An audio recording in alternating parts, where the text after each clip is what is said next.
जास्त काही नाही। तर महिला दिन म्हणजे असं एकच दिवस साजरा करण्याचा हा दिन नसून ती रोज जे काही कष्ट करते, जे काही आपल्या कुटुंबासाठी चढाओढ करते, इतकं त्रास सहन करते, तर तिचं रोजच कौतुक व्हायला पाहिजे, रोजच तिचा मान सन्मान व्हायला पाहिजे। असं माझी तरी सर्व पुरुष मंडळींना विनंती आहे की त्यांनी रोजच आपल्या घरच्या महिलांचा मान केलेला पाहिजे। त्यांना रोज निदान कौतुकाने तरी बोलावे की नाही, तुम्ही जे काही करताय माझा कुटुंब पुढे न्यायसाठी हे फारच छान करताय। आणि तसेच सावित्रीबाई फुले त्या होत्या म्हणून आज आपण इथे आहोत, मी इथे आहे आणि मी ज्या पदावर काम करताय ते फक्त आणि फक्त सावित्रीबाई फुले असल्यामुळेच झालं, शक्य झालं। त्यांनी महिलांसाठी, महिलांच्या शिक्षणासाठी जर शेण दगड माती काहीच खाल्लं नसतं तर आज आपण इथं जे मोकळेपणाने जो कार्यक्रम आयोजित करत आहोत, जे ध्येय आपण गाठलेलं आहे ते कधीच शक्य झालं नसतं भारतात तरी। त्यासाठी म्हणजे प्रत्येक दिवशी आपण त्या स्त्रीला रोज आठवण केलं, रोज तिची पूजा केली तरी कमी आहे।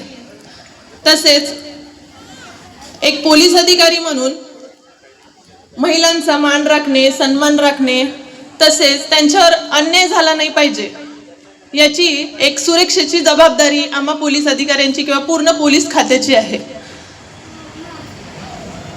तसेच प्रत्येक नागरिकाने महिलांचा सन्मान करावा, त्यांच्यावर अन्याय नाही झाला पाहिजे, अत्याचार झाला नाही पाहिजे, ही खबरदारी आपल्या समाजातच घेतलेली बरी, चांगली आहे तशी ती, म्हणजे आमचं तेवढं ताण कमी होणार।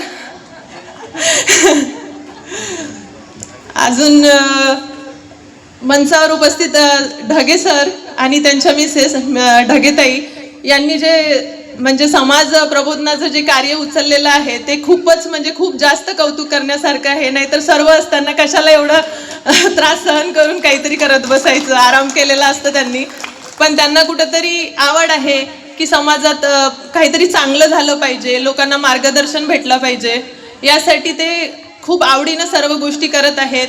योग नृत्याच्या माध्यमातून असे किंवा कशाच्या पण माध्यमातून असे खूप चांगलं काम करत आहेत ते।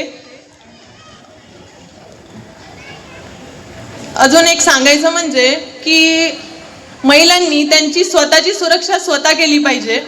मला एवढं सांगायचं आहे की सध्या ज्या काही गोष्टी घडत आहेत, जसे की महिलांना काही त्रास असतो, घरच्यांचा असतो, शेजाऱ्यांचा असतो, समाजात आजूबाजूला कशाचा तरी असतो, तो त्यांनी असं घुटमळत सहन न करता त्याच्यासाठी इतरांना कुणाला तरी सांगा, आणि नाहीच शक्य झालं, नाहीच सहन करणं झालं तर आम्ही तर आहोत पोलीस स्टेशनला हजर, तेव्हा तुम्ही या, काहीही सहन करू नका, तुमची सुरक्षा तुम्ही करा, नाहीतर मग आम्ही आहोत तुमची सुरक्षा करायला। अजून मला काही जास्त बोलायचं नाही, जे काही तुम्ही सर्वच करत आहे चांगलं करत आहे। आणि अजून एक म्हणायचं म्हणजे तुम्ही आज खूप छान सजून आलाय, नटून आलाय, खूप छान दिसतंय, असं संध्याकाळी वातावरण खूप छान प्रसन्न वाटत आहे, इथं आल्याचा मला खूप जास्त आनंद होत आहे। एवढं बोलून मी माझे 2 शब्द बंद करते। थँक्यू, धन्यवाद।